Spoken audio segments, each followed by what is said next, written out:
Blessed Man Meditations, we provide answers to the intellectual side of Christianity and equip Christians to provide a defense for the hope that is in them, according to 1 Peter 3:15. This installment on Blessed Man Meditations, we continue our look at refuting supposed Bible contradictions. There's a list of 101 that was submitted by Muslim scholar Shabbir Ally some time ago, and there are some people who worked hard to do the research and refute these, and I'm going through them on this channel. You can find them on a couple of different websites. One of them is down below, and another one is above in the header. These come from people by the name of J. Smith, Alex Chowdhry, Toby Jepson, and James Schaeffer. Today we begin with number 26. Was Jacob or Heli the father of Joseph and husband of Mary? Well, in Matthew 1:16, it says that Jacob was the father. It says that Jacob begot Joseph. And in Luke 3:23, Jesus, it says, is the son of Joseph, the son of Heli. The answer to this is simple but requires some explanation. Some scholars today agree that Matthew gives the genealogy of Joseph and Luke gives the genealogy of Mary, making Jacob the father of Joseph and Heli the father of Mary. This is shown by the two narrations of the virgin birth.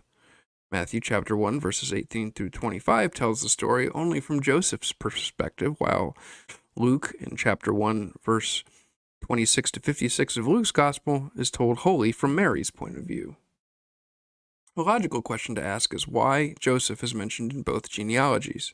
The answer is again simple. Luke follows strict Hebrew tradition in mentioning only males. Therefore, in this case, Mary is designated by her husband's name. The reasoning is clearly supported by two lines of evidence. In the first, every name in the Greek text of Luke's genealogy, with the one exception of Joseph, is preceded by the definite article. For example, the in front of Heli and the in front of Metat. Although not obvious in English translations, this would strike anyone reading the Greek who would realize that it was tracing the line of Joseph's wife, even though his name was used. The second line of evidence is in the Jerusalem Talmud, a Jewish source.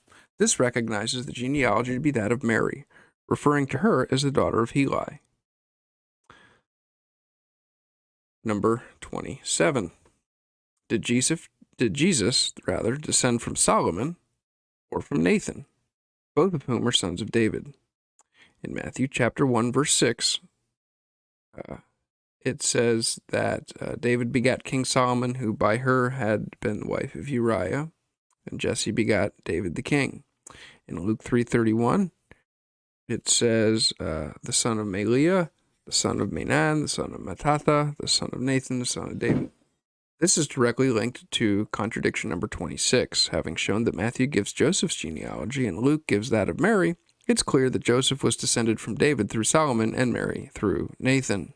Number 28. Was Jechoniah, like it says in Matthew chapter 1, verse 12, or Neri, like it says in Luke chapter 3, verse 27, the father of Shealtiel? We're misunderstanding the Hebrew usage here. In Matthew chapter 1, verse 12, it says, and after they were brought to Babylon, Jechoniah begat Shealtiel, and Shealtiel begat Zerubbabel. In Luke 3:27, it says, the son of Jonas, the son of Risa, the son of Zerubbabel, the son of Shealtiel, the son of Neri. Once again, this problem disappears when it is understood that two different genealogies are given from David to Jesus, those of both Mary and Joseph. Two different genealogies mean two different men named Shealtiel, a common Hebrew name. Therefore, it is not surprising to recognize that they both had different fathers, because they're different people with the same name. Contradiction number 29. Which son of Zerubbabel was an ancestor of Jesus Christ? Abiud, as it says in Matthew 1:13, or Risa, as it says in Luke 3:27, and what about Zerubbabel in 1 Chronicles 3:19 through 20? Once again, we're misunderstanding the Hebrew usage. In Matthew 1:13, it says Zerubbabel begat Abiud, Abiud begot Eliakim, and Eliakim begot Azor. In Luke 3:27, it says the son of Jonas, the son of Risa, the son of Zerubbabel, the son of Shealtiel, the son of Neri. In 1 Chronicles 3:19 through 20, it says the sons of Pedaiah were Zerubbabel and Shimei, and the sons of Zerubbabel were Meshullam, Hananiah, Shelemith, their sister, and Hashubaba, Ohel, Berechiah, Hasadiah, and Jusheb Hesed, 5 in all. As with the previous one, 2 different Shealtiels necessitates 2 different Zerubbabels, so it is no problem that their sons had different names. It should not surprise us that there was a Zerubbabel, son of Shealtiel, in both Mary's and Joseph's ancestry. Matthew tells us that Joseph's father was named Jacob. Of course, the Bible records another Jacob, son of Jacob, who rose to become the second most powerful ruler in Egypt, as we read toward the end of the book of Genesis.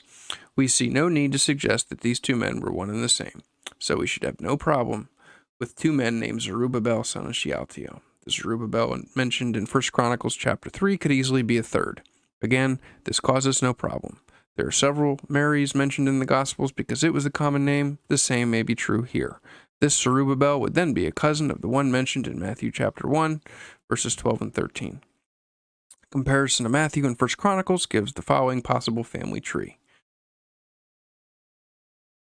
So, Jehoiakim has Shealtiel, and then there's Zerubbabel, all the way ending with Joseph. Number 30. Was Joram, like it says in Matthew 1 verse 8, or Amaziah, like it says in 2 Chronicles 26:1, the father of Uzziah?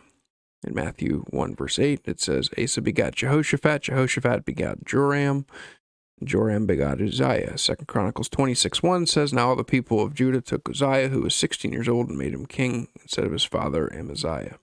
So one says the father of Uzziah was Amaziah, and the other says Joram was the father of him.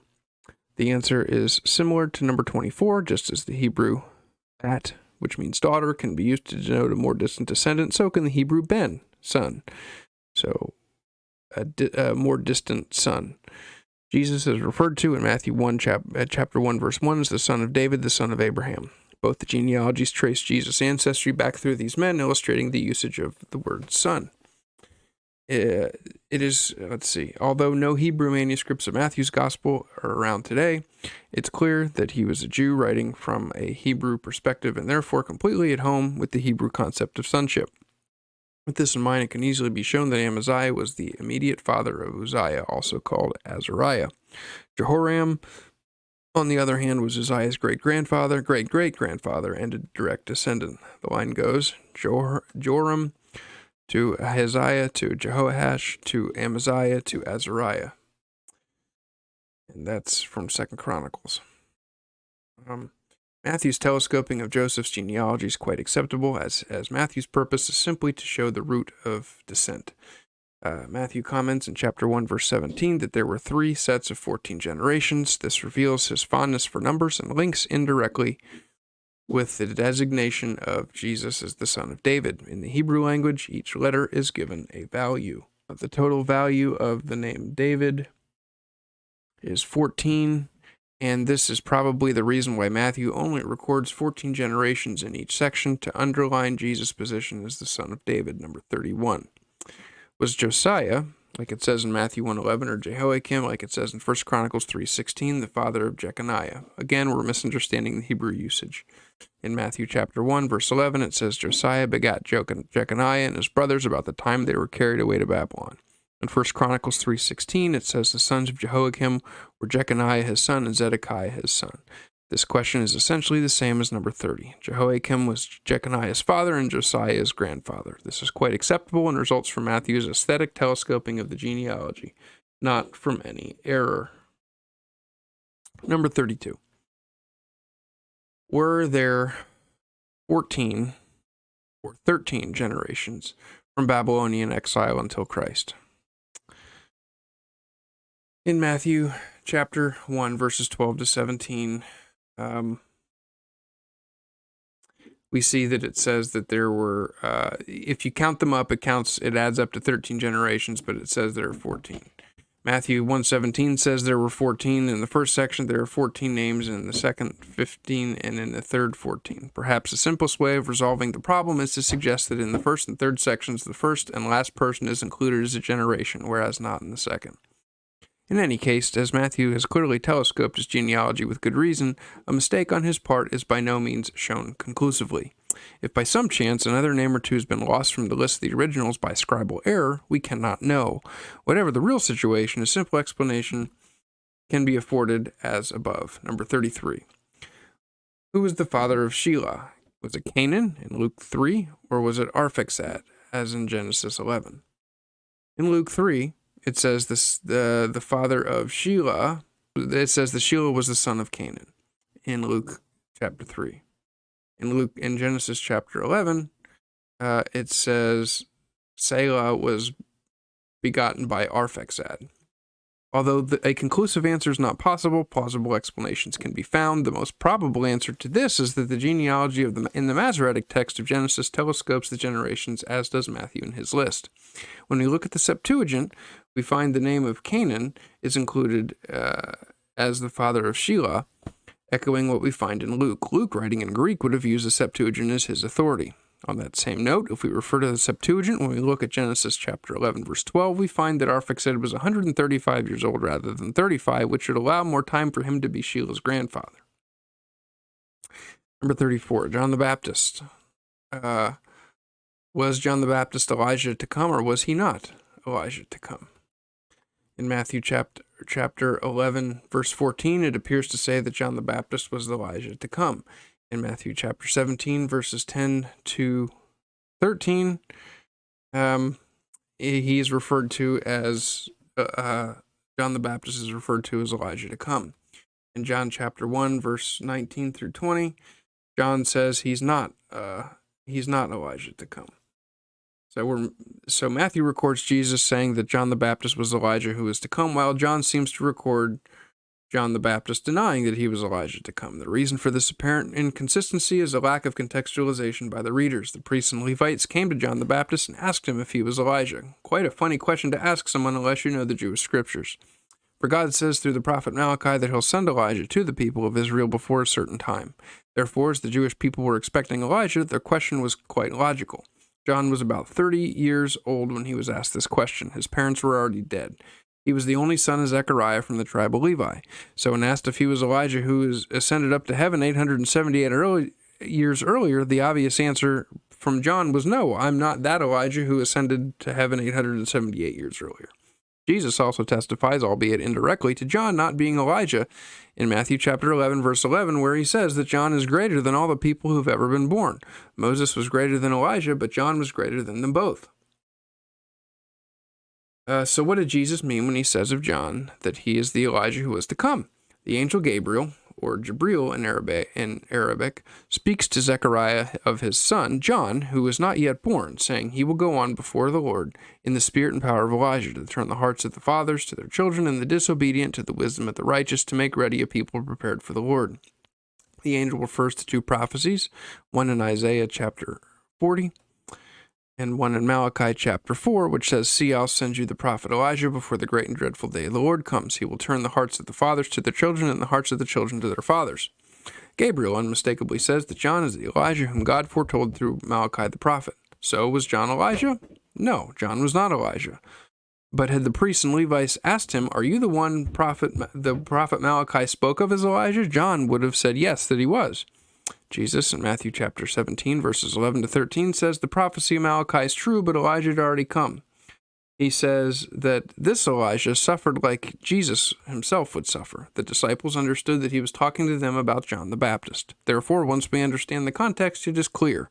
John was not the literal Elijah, but John was the Elijah that the prophecy spoke of, the one who was to prepare the way for the Messiah Jesus, and did prepare the way for the Messiah Jesus, as John is the one who said, Behold, Jesus is the Lamb of God who takes away the sin of the world.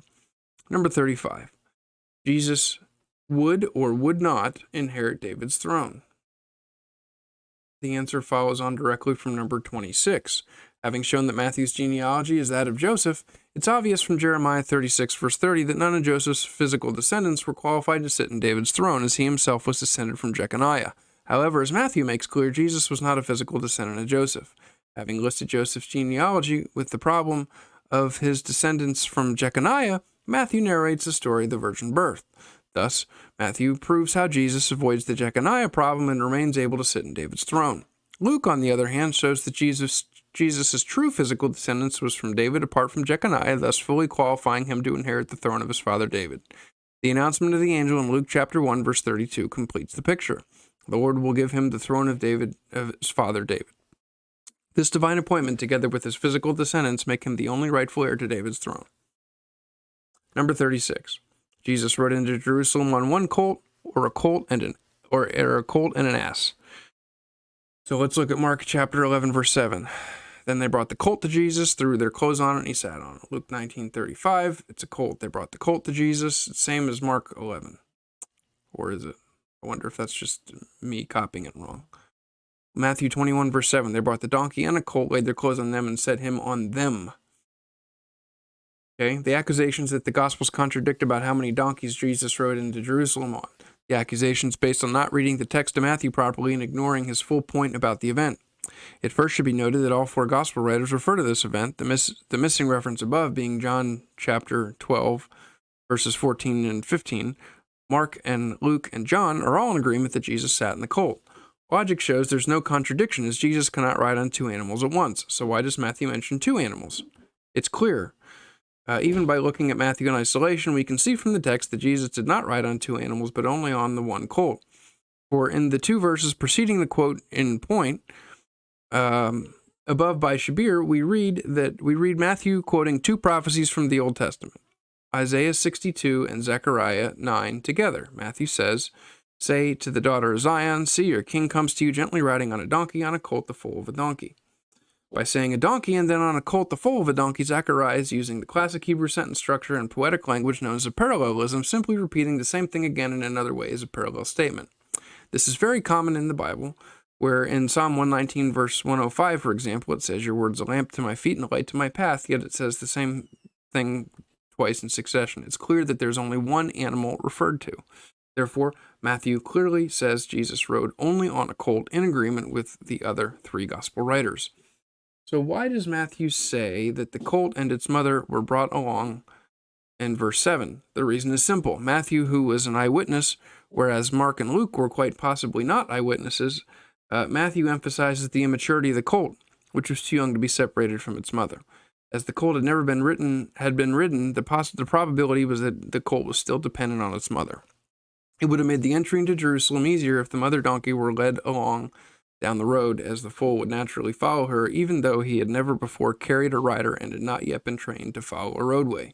Here again, we see there's no contradiction between the synoptic accounts, but only added detail on the part of Matthew as one who viewed the event while it was happening. This is just one of the many prophecies that Jesus fulfilled. He fulfilled ones that were in his control as well as ones which he could not manipulate, such as the time and place of his birth and his resurrection, to name but two. Some Muslims believe that in the Torah there's reference to this prophecy which the Quran speaks of in Surah 7:157 and 61:6 concerning Muhammad. However, these Muslims yet to have come up with one, while Jesus predicted it time and again. Number 37. Simon Peter finds out that Jesus was the Christ by a revelation from heaven or by his brother Andrew. The problem with this is that it's too literalistic of an interpretation. In Matthew chapter 16, verse 17, Jesus answered and said to them, "Blessed are you, Simon. Flesh and blood's not revealed this to you, but my Father who is in heaven." John chapter 1, verse 41, he first found his own brother Simon and said, "We found the Messiah." Okay, the emphasis in Matthew is that Simon did not just hear it from someone else. God made it clear to him. That doesn't preclude him being told by other people. Jesus points that he's simply not repeating what someone else said. He had lived and worked with Jesus, and he was now clear in his mind that Jesus was none other than the Messiah, the Son of the living God. Jesus did not ask, "Who have you heard that I am?" but "Who do you say that I am?" There is all the difference in the world between these two questions, and Peter was no longer in any doubt. Number 38.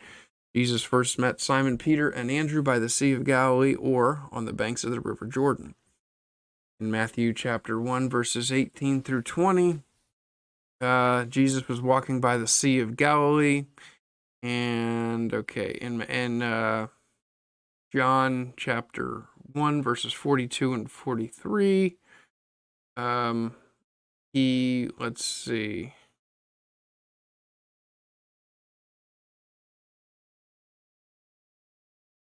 One of them apparently says that he was on the River Jordan. Maybe that has to do with the translation. The accusation is that one gospel records Jesus meeting Simon, Peter, and Andrew by the Sea of Galilee, while the other says he met them by the River Jordan. However, this accusation falls flat in its face as the different writers pick up the story in different places. Both are true. John 1:35 onward says Jesus met them by the River Jordan and that they spent time with him there. Andrew and probably Peter too were disciples of John the Baptist. They left this area and went to Galilee, in which region was the village of Cana, where Jesus then performed his first recorded miracle, the turning of water into wine. Peter and Andrew were originally from a town named Bethsaida and now lived in Capernaum, a few miles from Bethsaida. They were fishermen by trade, so it was perfectly normal for them to fish when they were home during these few days, for at this time Jesus was only just beginning his public teaching and healing. This is where Matthew picks up the story. As Peter and Andrew fish in the Lake of Galilee, Jesus calls them to follow him, to leave all they have behind and become his permanent disciples. Before this took place, he had not asked them, but they had followed him because of John the Baptist's testimony of him.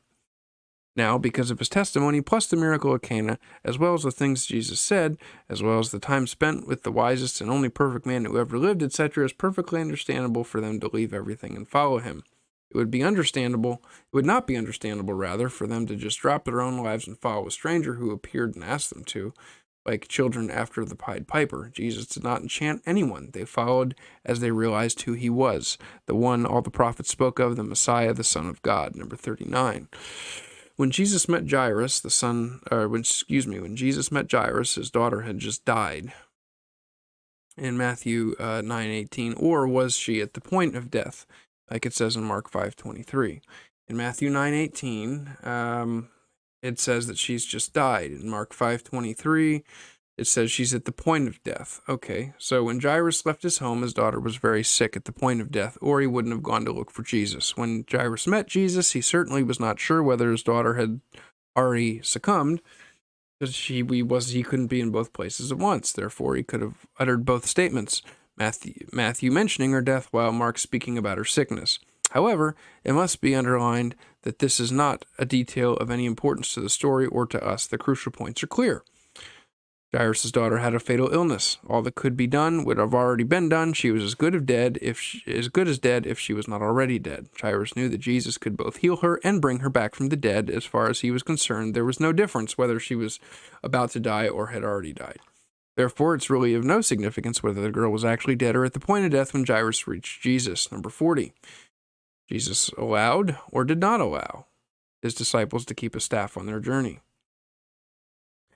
It is alleged that gospel writers contradict each other concerning whether Jesus allows disciples to take a staff on a journey or not. In Matthew, we read the English translation of the Greek word "kethesthi," which is rendered in the King James translation to provide neither gold nor silver, nor yet staves. According to a Greek dictionary, this word means to get for oneself, to acquire, or to procure by purchase or otherwise. Therefore, in Matthew, Jesus is saying, don't procure anything in addition to what you already have, just go as you are.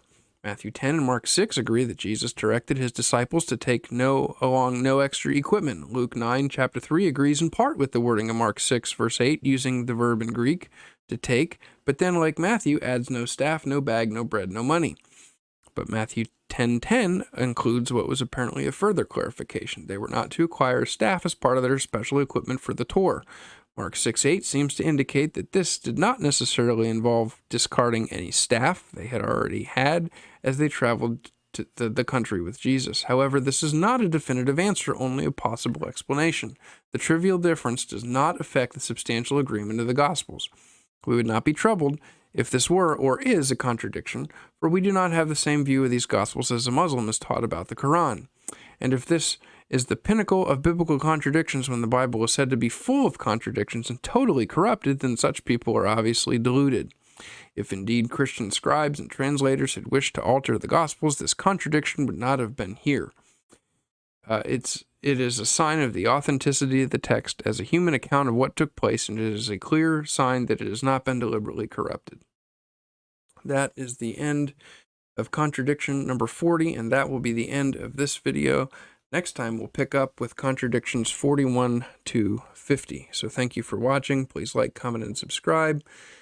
and I hope you have a blessed rest of your day. I see the evidence of your good.